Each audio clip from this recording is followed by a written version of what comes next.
গম গাছ আঁকা খুব সহজ বা ইজি। সোজা একটি দাগ দিয়ে এভাবে পাতা আঁকতে হবে। ধানের পাতা যেরকম গম গাছের পাতাও কিন্তু সেরকমই। আমরা দেখুন এই পাতাগুলো আঁকছি খুব ইজিলি, ওপর দিকে তুলে দিচ্ছি আবার নিচের দিকে নিয়ে আসছি।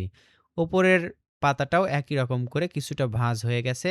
আবার ওপরেরটা দেখুন আরও একটি পাতা। এরপর আমরা শীষ আঁকবো। শীষের জন্য একটি করে সোজা দাগ একটু বাঁকা করে দিয়ে রাখবো। দেখুন এখন আমরা শীষটা কিভাবে আঁকি। একটি একটি করে গমের বীজগুলো আমরা আঁকবো। খুব ইজিলি আঁকা যায়, রং করলেই এর পরিপূর্ণতা পাবে। আপনারা ভিডিওটি শেষ পর্যন্ত দেখুন, ছোট্ট একটি ভিডিও। প্রথমে আমরা এখানে গম আঁকলাম, এরপর আরও একটি সহজ নিয়মে দেখাচ্ছি কিভাবে গম আঁকবেন। এই যে এভাবে ভির মতো করে দাগ দিয়ে নিচ্ছি।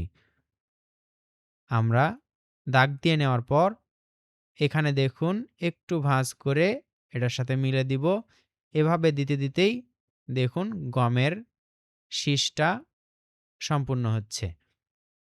পেন্সিল দিয়ে আঁকার পর এই যে চিকন পেন্সিল দিয়ে আবার এই গম বীজ থেকে শীষ থেকে এভাবে আঁকতে হবে, একটু চোকা করতে হবে। আর এখানে আমরা গাছের পাতাতে আমরা করছি হালকা সবুজ রং। আপনারা চাইলে গাঢ় সবুজ রঙই করতে পারেন। আমরা সাইন পেন ব্যবহার করছি। আপনাদের হাতে যে রংটি থাকবে সেই রঙেই রং করবেন। হতে পারে প্যাস্টেল বা হতে পারে পেন্সিল বা জল রং। গমের আমরা নিচের গুলোতে করছি সবুজ রং এবং ওপরের গুলোতে করছি গাঢ় হলুদ রং। এটা হচ্ছে পাকা গম এবং নিচে যেই সবুজ কালারটি দেখতে পাচ্ছেন এগুলো হচ্ছে কাঁচা গম। তো বন্ধুরা, আশা করছি সহজভাবে আপনাদেরকে শেখাতে পারলাম।